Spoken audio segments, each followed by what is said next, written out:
Hello everyone, good morning to all of you and welcome to online study point. दोस्तों, आज है 19 दिसंबर और आज की इस वीडियो में हम 19 दिसंबर से रिलेटेड करंट अफेयर के सभी इंपॉर्टेंट क्वेश्चन को कवर करेंगे। तो यदि आप लोगों को इस वीडियो की पीडीएफ चाहिए तो आप हमारे इस मोबाइल एप्लीकेशन को भी इंस्टॉल कर सकते हैं, जिसमें आप लोगों को डेली क्विज, फ्री पीडीएफ और प्रतिदिन के करंट अफेयर का ऑडियो भी मिल सकेगा। तो चलिए स्टार्ट करते हैं। हमारा पहला क्वेश्चन, हाल ही में किस राज्य की मुख्यमंत्री ने परिश्रम पोर्टल का शुभारंभ किया है? तो ये जो परिश्रम पोर्टल है ये भी हाल ही में लॉन्च किया गया है ओडिशा गवर्नमेंट के द्वारा, और ये पोर्टल ऑनलाइन सेवाएं यानी कि ईज़ ऑफ डूइंग बिजनेस, या इसे आप हिंदी में कह सकते हैं कि कारोबार को आसान बनाने में सहायक होगी और राज्य के मतलब कि ओडिशा के औद्योगिक विकास मतलब कि इंडस्ट्रियल डेवलपमेंट में महत्वपूर्ण भूमिका निभाएगी। और इसी पर्पज़ से इस परिश्रम पोर्टल इसकी शुरुआत की है ओडिशा गवर्नमेंट ने। तो सबसे पहले आप मैप में देख सकते हैं ओडिशा की लोकेशन। इसकी राजधानी है भुवनेश्वर। भुवनेश्वर में ही स्थित है कलिंगा स्टेडियम, और यहाँ से आप कुछ रिलेट कर सकते हैं। कुछ दिन पहले मैंने आप लोगों को बताया था कि जो इंटरनेशनल हॉकी फेडरेशन है इसके द्वारा ओडिशा में ही 2023 में जो मेंस हॉकी वर्ल्ड कप होना है इसे ओडिशा के द्वारा होस्ट किया जाएगा, जो कि आयोजित किया जाएगा ओडिशा के कलिंगा स्टेडियम और ओडिशा के ही राउरकेला में जो बीजू पटनायक हॉकी स्टेडियम है यहाँ इसका आयोजन किया जाएगा। मुख्यमंत्री कौन है? तो ये हैं नवीन पटनायक। राज्यपाल है गणेशी लाल। हाल ही में ओडिशा उच्च न्यायालय के मुख्य न्यायाधीश भी बनाए गए हैं, जिनके बारे में हम आगे डिटेल में डिस्कस करेंगे। इंपॉर्टेंट नेशनल पार्क की यदि बात की जाए तो Similipal national park, Bhitarkanika national park, ये दोनों ही स्थित है ओडिशा में ही। पिछले ही साल मतलब कि 2019 में ओडिशा की कंधमाल हल्दी को जीआई टैग दिया गया है। अब ओडिशा से ही रिलेटेड आप कुछ इंपॉर्टेंट इंडेक्स से रिलेट कर सकते हैं, जैसे कि हाल ही में जारी किए गए अमृत रैंकिंग में यानी कि Atal mission for rejuvenation urban transformation, इस अमृत रैंकिंग में टॉप पर रहा है ओडिशा। और कुछ दिन पहले ही शहरी शासन सूचकांक रिलीज़ किया गया और शहरी शासन सूचकांक में भी ओडिशा टॉप पर रहा है। देखिए, परिश्रम पोर्टल ये ओडिशा ने लॉन्च किया। इसके अलावा कुछ दिन पहले ही मोव विद्युत पोर्टल ये भी ओडिशा गवर्नमेंट के द्वारा ही लॉन्च किया गया था। तो ये सभी आप याद रखेंगे। ऑनलाइन स्टडी पॉइंट के लास्ट 10 मंथ की करंट अफेयर की पीडीएफ, इसकी लिंक अभी भी ओपन है। अभी तक यदि आप लोगों ने इस पीडीएफ को परचेस नहीं किया है तो लिंक डिस्क्रिप्शन बॉक्स में दी हुई है। हाल ही में अंतर्राष्ट्रीय प्रवासी दिवस ये कब मनाया गया है? तो ये भी हाल ही में मनाया गया है 18 दिसंबर को। तो देखिए, जो यूएनजीए है यानी कि यूनाइटेड नेशन जनरल असेंबली, या इसे आप हिंदी में कह सकते हैं संयुक्त राष्ट्र महासभा, तो यूएनजीए के द्वारा दिसंबर 2000 में दुनिया भर में बढ़ती प्रवासियों की संख्या को देखते हुए 18 दिसंबर को अंतर्राष्ट्रीय प्रवासी दिवस के रूप में घोषित किया गया था। और इस बार जो अंतर्राष्ट्रीय प्रवासी दिवस मनाया गया, इसकी थीम क्या थी? तो इसकी थीम थी रिमैजिनिंग ह्यूमन मोबिलिटी। अब यदि हम अदर ऑप्शन को डिस्कस करें तो 11 दिसंबर को मनाया गया है इंटरनेशनल माउंटेन्स डे यानी कि अंतर्राष्ट्रीय पर्वत दिवस, जिसकी थीम थी माउंटेन्स बायोडाइवर्सिटी। इसके अलावा यूनिसेफ डे ये भी मनाया गया है 11 दिसंबर को ही। 12 दिसंबर को मनाया गया है international universal health coverage day यानी कि अंतर्राष्ट्रीय सार्वभौमिक स्वास्थ्य कवरेज दिवस, जिसकी थीम थी health for all protect everyone. और 14 दिसंबर को क्या मनाया गया है? राष्ट्रीय ऊर्जा संरक्षण दिवस यानी कि एनर्जी कंजर्वेशन डे। हाल ही में golden peacock environment management award 2020 से किसे नवाजा गया है? तो ये जीत लिया है सेल ने। सेल यानी कि steel authority of India limited ने। और ये लगातार दूसरी बार ऐसा है कि जब सेल ने यह प्रतिष्ठित अवार्ड अपने नाम किया है। अच्छा, सेल को यह अवार्ड क्यों दिया गया? तो सेल ने पर्यावरणीय संरक्षण के लिए जो सराहनीय उपाय अपनाए हैं, जो सराहनीय कार्य किए हैं, इसके लिए इसे golden peacock environment management award 2020 से नवाजा गया है। तो सबसे पहले यदि हम बात करें सेल की, तो फुल फॉर्म अभी मैंने बताई है, steel authority of India limited. इसकी स्थापना हुई थी 1954 में। हेडक्वार्टर स्थित है नई दिल्ली में। और इसके प्रेजेंट टाइम में अध्यक्ष कौन है? तो ये हैं अनिल कुमार चौधरी। यदि हम अदर ऑप्शन को डिस्कस करें तो कुछ समय पहले ही फॉर्च्यून इंडिया की रिपोर्ट के अनुसार भारत के टॉप 500 कंपनीज़ की लिस्ट जारी की गई थी, जिसमें कि टॉप पर है रिलायंस जो कि 13 ट्रिलियन का मार्केट कैप क्रॉस करने वाली भारत की पहली कंपनी भी बनी है। दूसरे स्थान पर रही इंडियन ऑयल कॉरपोरेशन और तीसरे स्थान पर रही है oil and natural gas corporation.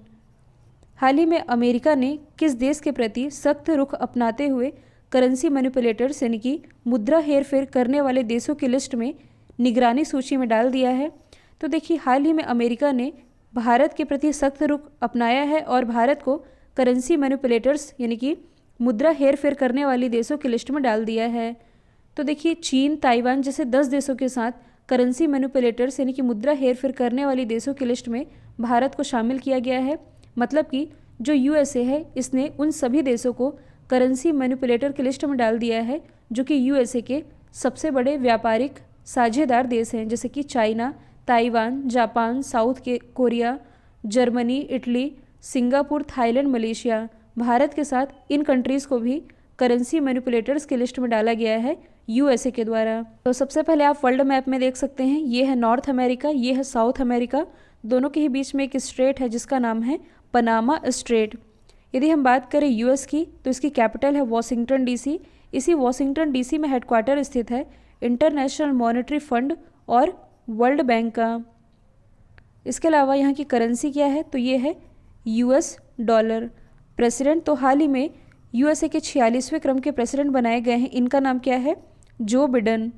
और यहाँ की जो उपराष्ट्रपति बनाई गई हैं ये हैं भारतीय मूल की कमला हैरिस। और जो बिडेन और कमला हैरिस, इन दोनों को ही संयुक्त रूप से अभी हाल ही में टाइम मैगजीन के द्वारा पर्सन ऑफ द ईयर चुना गया है। तो ये भी आप याद रख सकते हैं। और इस लोकेशन से आप और क्या याद रख सकते हैं? तो देखिए, ये है इक्वेटर। तो मैंने आप लोगों को बताया था कि यदि कोई भी जलधारा इक्वेटर की तरफ आए तब वे कैसी जलधारा होगी? ठंडी जलधारा। और वे जलधाराएं जो कि इक्वेटर से ध्रुवों की तरफ यानी कि उत्तरी ध्रुव या दक्षिणी ध्रुव की तरफ जाए, वे जलधाराएं होंगी गर्म जलधारा। तो इसी से आप रिलेट कर सकते हैं, जैसे कि ये है इक्वेटर और ये जो आप नॉर्थ अमेरिका वाला पार्ट देख रहे हैं ये है अटलांटिक महासागर, जो कि एस आकार की आकृति में है। तो यहाँ से नीचे आती हुई, मतलब कि इक्वेटर की तरफ आ रही है लेब्राडोर जलधारा, जो कि संसार की सबसे ठंडी जलधारा है। और इसी इक्वेटर से कुछ इस तरह ध्रुवों की तरफ जा रही है गल्फ स्ट्रीम जलधारा, जो कि संसार की सबसे गर्म जलधारा है। तो लेब्राडोर सबसे ठंडी जलधारा, गल्फ स्ट्रीम सबसे गर्म जलधारा। तो ये दोनों ही आप याद रखेंगे। हाल ही में डीआरडीओ ने स्वदेशी तरीके से विकसित किस मिसाइल का ओडिशा के बालासोर तट से सफल परीक्षण किया है? तो देखिए, यदि देखा जाए तो डीआरडीओ के द्वारा 1 महीने के अंतर्गत दूसरी बार पृथ्वी 2 मिसाइल का सफलतापूर्वक परीक्षण किया गया है। यदि हम बात करें पृथ्वी 2 मिसाइल की, जो कि सरफेस टू सरफेस यानी कि सतह से सतह वॉर करने वाली बैलिस्टिक मिसाइल है और इसकी मारक क्षमता है 350 किलोमीटर। और इसे लॉन्च कहाँ से किया गया है? ओडिशा के बालासोर तट से। तो देखिए, ओडिशा के बारे में तो हम क्वेश्चन नंबर 1 में ऑलरेडी डिस्कस कर चुके हैं। यदि हम बात करें ओडिशा के बालासोर जिले की, तो कुछ समय पहले ही ओडिशा के बालासोर जिले में ही एक दुर्लभ पीली प्रजाति का कछुआ भी पाया गया है। अब यहाँ साइंस एंड टेक्नोलॉजी की बात की जा रही है, तो आप सभी ऑप्शन को रिलेट कर सकते हैं। जैसे कि कुछ दिन पहले ही डीआरडीओ के ही द्वारा रुद्रम मिसाइल का सफलतापूर्वक परीक्षण ओडिशा के व्हीलर द्वीप, हालांकि व्हीलर द्वीप का नाम बदल करके एपीजे अब्दुल कलाम द्वीप कर दिया गया है, इसका परीक्षण किया गया। तो रुद्रम ये किस तरह की मिसाइल है? ये एक एंटी रेडिएशन मिसाइल है जिसका सफलतापूर्वक परीक्षण किया है डीआरडीओ ने ही। यदि हम बात करें पृथ्वी 2 की, तो पृथ्वी 2 ये कैसी मिसाइल है? अभी मैंने बताया है, ये है एक बैलिस्टिक मिसाइल। ब्रह्मोस ये कैसी मिसाइल है? तो ये है एक सुपरसोनिक क्रूज मिसाइल और इसका भी सफल परीक्षण बालासोर से किया गया है। यदि हम बात करें शौर्य मिसाइल की, तो ये कैसी मिसाइल है? ये सरफेस टू सरफेस वॉर करने वाली परमाणु सक्षम बैलिस्टिक मिसाइल है और इसका भी सफल परीक्षण ओडिशा के बालासोर से ही किया गया है। हाल ही में चिल्हाटी हल्दीबाड़ी रेल लिंक का उद्घाटन किया गया है, जो कि भारत और किस देश को जोड़ेगा? तो ये जोड़ेगा भारत और बांग्लादेश को। तो देखिए, हाल ही में भारत के प्राइम मिनिस्टर नरेंद्र मोदी जी और बांग्लादेश की प्राइम मिनिस्टर शेख हसीना ने हाल ही में संयुक्त रूप से चिल्हटी हल्दीबाड़ी रेल लिंक का उद्घाटन किया है, जिसके साथ ही 1965 से बंद 6 में से 5 रेल लिंक फिर से शुरू हो जाएंगे। जबकि कल ही मैंने आप लोगों को बताया था कि हाल ही में भारत और बांग्लादेश के बीच स्वाधीनता सड़क की शुरुआत की जाएगी। और कब से की जाएगी? 26 मार्च 2021 से, क्योंकि 26 मार्च को बांग्लादेश अपना 50वां स्वतंत्रता दिवस मनाने जा रहा है। आप मैप में देख सकते हैं बांग्लादेश की लोकेशन, इसकी कैपिटल है ढाका, करेंसी है टका, प्राइम मिनिस्टर अभी मैंने बताया है शेख हसीना, जिन्हें पिछले ही साल मतलब कि 2019 में एपीजे अब्दुल कलाम स्मृति अवार्ड से नवाजा गया था। भारत और बांग्लादेश के बीच एक एक्सरसाइज होती है जिसका नाम है संप्रति। यदि आप करंट से रिलेट करेंगे तो हाल ही में बांग्लादेश गवर्नमेंट के ही द्वारा no mask no service policy की भी शुरुआत की गई है। अगला क्वेश्चन है, हाल ही में किस राज्य का नेहरू प्राणी उद्यान ISO यानी कि international standard organisation ISO certificate प्राप्त करने वाला पहला चिड़ियाघर बन गया है? तो ये बन गया है तेलंगाना का। तेलंगाना के हैदराबाद में स्थित है नेहरू प्राणी उद्यान, जो कि ISO सर्टिफिकेट प्राप्त करने वाला पहला चिड़ियाघर बन गया है। तो सबसे पहले आप मैप में देख सकते हैं तेलंगाना की लोकेशन, इसकी राजधानी है हैदराबाद, जो कि मूसी नदी के किनारे बसी हुई है। कुछ समय पहले ही IMD के द्वारा global smart city index release किया गया, जिसमें पूरे वर्ल्ड में तो टॉप पर था सिंगापुर सिटी, भारत की तरफ से टॉप पर था हैदराबाद, ओवरऑल इसकी रैंकिंग थी 85। तेलंगाना के मुख्यमंत्री हैं के चंद्रशेखर राव, राज्यपाल है तमिलिसाई सौंदरराजन। अब देखिए इस क्वेश्चन में बात की जा रही है ISO सर्टिफिकेट प्राप्त करने की, तो आप अदर ऑप्शन को रिलेट कर सकते हैं, जैसे कि हाल ही में तेलंगाना का जो नेहरू प्राणी उद्यान है ये ISO सर्टिफिकेट प्राप्त करने वाला पहला चिड़ियाघर बना है। कुछ दिन पहले मैंने आप लोगों को बताया था ओडिशा की जो राजधानी है भुवनेश्वर, ये ISO सर्टिफिकेट प्राप्त करने वाला पहला शहर बना है। कुछ दिन पहले मैंने आप लोगों को बताया था नागालैंड के कोहिमा का जो उत्तर पुलिस स्टेशन है, इसे अभी हाल ही में ISO सर्टिफिकेट दिया गया है, जबकि असम का जो गुवाहाटी रेलवे स्टेशन है ये ISO सर्टिफिकेट प्राप्त करने वाला भारत का पहला रेलवे स्टेशन बना है 2019 में। अब आप लोग ये देखिए कि मैं 2019 से भी रिलेट करके आप लोगों को पढ़ाती हूँ, मतलब कहीं से भी डेटा मिले मैं सब कलेक्ट करके रखती हूँ ताकि एक भी जानकारी आप लोगों के लिए मिस ना हो। और पिछले 3 दिनों से मैं आप लोगों को कह रही हूँ कि वीडियो को लाइक करने का टारगेट 40K लाइक का है, तो इस 14K को आप कंप्लीट क्यों नहीं कर रहे हैं? इसे आप ज़रूर कंप्लीट करिए, क्योंकि 3 दिन हो गए मुझे कहती है टारगेट कंप्लीट नहीं हुआ है। और यदि वीडियो पसंद आया है तो ही लाइक करिएगा। अगला क्वेश्चन है, हाल ही में किस शहर में लक्ष्मी साई श्री ने 58 मिनट में 46 डिशेस बना करके यूनिको वर्ल्ड रिकॉर्ड बना दिया है? तो ये बना दिया है तमिलनाडु के चेन्नई में। किसने बनाया है? लक्ष्मी साई श्री ने। तो देखिए लॉकडाउन के दौरान किसी ने खाना सीखा तो किसी ने खाना बनाना, तो इसी में अपनी कला का इस्तेमाल करते हुए जो लक्ष्मी साई श्री है इन्होंने 58 मिनट में 46 डिशेस बना करके यूनिको वर्ल्ड रिकॉर्ड बना दिया है। तो देखिए इस क्वेश्चन में बात की जा रही है कि किसी शहर की लड़की ने कोई नया वर्ल्ड रिकॉर्ड बनाया है या कोई कीर्तिमान हासिल किया है। तो ऑप्शन भी मैंने कुछ ऐसे सेट किए हैं जिससे कि आप कुछ रिलेट कर सकते हैं। जैसे कि कुछ समय पहले ही सूरत की एक लड़की हैं जिनका नाम है खुशी चिंदलिया। जो खुशी चिंदलिया है इन्हें कुछ समय पहले ही भारत में UNEP का ग्रीन एम्बेसडर अपॉइंट किया गया है। यदि हम बात करें मदुरई की, तो देखिए मदुरई से आप लोगों को नाम याद आना चाहिए M नेत्रा का। और M नेत्रा इनके पिताजी का सैलून का काम है, और इनके पिताजी ने इनकी पढ़ाई के लिए जो 5 लाख रुपए सेव किए थे, तो M नेत्रा के कहने पर इन्होंने 5 लाख रुपए लॉकडाउन के दौरान दूसरों को हेल्प करने के लिए दे दी, जिसके कारण M नेत्रा को यूनाइटेड नेशन के द्वारा goodwill ambassador to the poor appoint किया गया। तो 3 ऑप्शन हमने डिस्कस कर लिए। चौथा ऑप्शन है तिरुवन्नामलई का, जो कि तमिलनाडु का ही एक शहर है। तो अभी हाल ही में इसी शहर की एक लड़की है जिनका नाम है विनीसा उमाशंकर। अब इनसे आप क्या रिलेट कर सकते हैं? तो कुछ दिन पहले ही इन्होंने सोलर आयरन कार्ड डिज़ाइन करने के लिए चिल्ड्रन क्लाइमेट अवार्ड 2020 अपने नाम किया है। हाल ही में जस्टिस मुरलीधर किस राज्य के मुख्य न्यायाधीश बनाए गए हैं? तो हाल ही में जो जस्टिस मुरलीधर है ये ओडिशा उच्च न्यायालय के मुख्य न्यायाधीश बनाए गए हैं। तो देखिए यदि हम बात करें ओडिशा की, तो क्वेश्चन नंबर 1 और क्वेश्चन नंबर 5 में हमने ऑलरेडी ओडिशा के बारे में डिस्कस कर लिया है। इस क्वेश्चन से हम क्या एक्स्ट्रा डिस्कस कर सकते हैं? तो आज हम भारत की न्यायिक प्रणाली के बारे में कुछ बेसिक जानकारी ले लेते हैं। जैसे कि यदि भारत में देखा जाए तो एकीकृत न्यायिक व्यवस्था को अपनाया गया है कुछ इस तरह से, जैसे कि सबसे ऊपर है सुप्रीम कोर्ट, इसके बाद हाई कोर्ट, इसके बाद है डिस्ट्रिक्ट कोर्ट यानी कि जिला न्यायालय। वैसे मोस्टली जो क्वेश्चन है ये सुप्रीम कोर्ट और हाई कोर्ट से ही बनते हैं। तो भारतीय संविधान में सुप्रीम कोर्ट इसका वर्णन है भाग 5 में, और हाई कोर्ट इसका वर्णन है भाग 6 में। तो यहाँ हम हाई कोर्ट के बारे में ही डिस्कस कर रहे हैं, तो इसे अब आप समझिएगा। भाग 6 में वर्णन है हाई कोर्ट का, और किस आर्टिकल में है यदि पूछा जाए तो आर्टिकल 214 से लेकर के आर्टिकल 231 तक हाई कोर्ट के बारे में बताया गया है।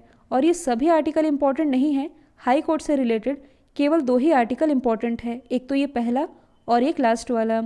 तो पहला इम्पॉर्टेंट आर्टिकल है आर्टिकल 214, जिसके अंतर्गत राज्यों के लिए एक उच्च न्यायालय की व्यवस्था होगी। फिर दूसरा इम्पॉर्टेंट आर्टिकल है आर्टिकल 231। तो आर्टिकल 231 के अंतर्गत 2 या 2 से अधिक राज्यों के लिए एक उच्च न्यायालय का वर्णन किया गया है।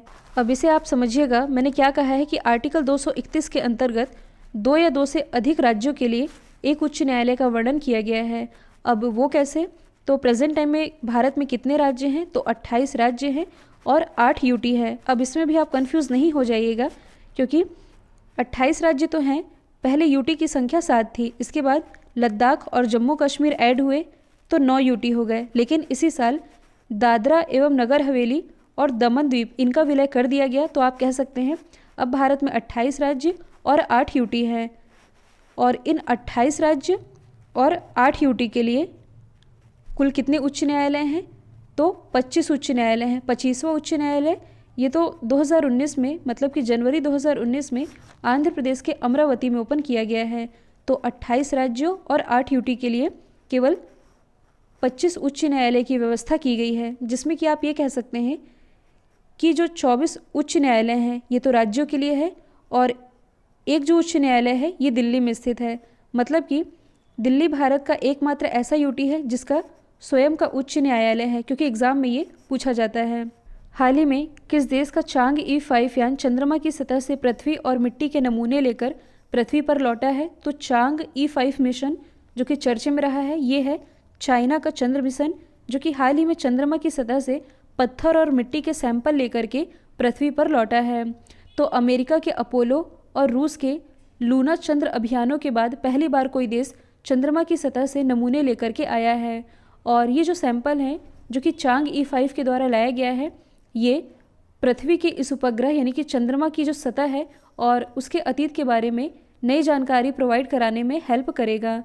तो सबसे पहले आप मैप में देख सकते हैं चाइना की लोकेशन। इससे रिलेटेड कुछ जो फैक्ट हैं ये तो अब आप लोगों को रट चुके होंगे। कैपिटल है बीजिंग, करेंसी है रेन मिनवी, प्रेसिडेंट है सी जिनपिंग। अब मैं आप लोगों को चाइना से रिलेटेड 2 इंपॉर्टेंट फैक्ट बता रही हूँ जो कि करंट से रिलेटेड है। पहला तो आपने ये याद रखना है कि विश्व की सबसे बड़ी जनगणना अभियान की शुरुआत ये चाइना में ही की गई है। इसके अलावा कुछ समय पहले ही जो चाइना के वैज्ञानिक हैं इनके द्वारा दुनिया का पहला प्रकाश आधारित क्वांटम कंप्यूटर बनाने का भी दावा किया गया है। अब देखिए, इस क्वेश्चन में बात की जा रही है चंद्र मिशन की, तो एक बार आप सभी ऑप्शन को रिलेट कर सकते हैं। जैसे कि यदि हम बात करें इजराइल की, तो पिछले ही साल मतलब कि 2019 में इजराइल ने अपना पहला चंद्र मिशन लॉन्च किया था जिसका नाम है बैरेशीट, जो कि फेल हो गया था। तो अब इजराइल के द्वारा बैरेशीट 2 परियोजना पर काम किया जा रहा है। यदि हम बात करें भारत की, तो भारत के द्वारा ही चंद्र मिशन जिसका नाम है चंद्रयान 2 ये लॉन्च किया गया था। यदि हम बात करें अमेरिका की, तो अमेरिका के चंद्र मिशन का नाम क्या है? यहाँ हम केवल एक ही का एग्जाम्पल लेंगे, ये है अपोलो 11। तो ये सभी आप कनेक्ट करके याद रख सकते हैं। कल मैंने आप लोगों से पूछा था कोटक महिंद्रा बैंक के MD CEO, तो ये बनाए गए हैं उदय कोटक। अब आप लोगों के लिए आज का सवाल है, ह्यूमन डेवलपमेंट इंडेक्स में कौन सा देश पहले स्थान पर है? तो इसका जो भी आंसर है कमेंट बॉक्स में बताइएगा। वीडियो यदि पसंद आया है तो लाइक शेयर सब्सक्राइब करना बिल्कुल मत भूलिएगा। तो आज के लिए इतना ही। Thank you so much.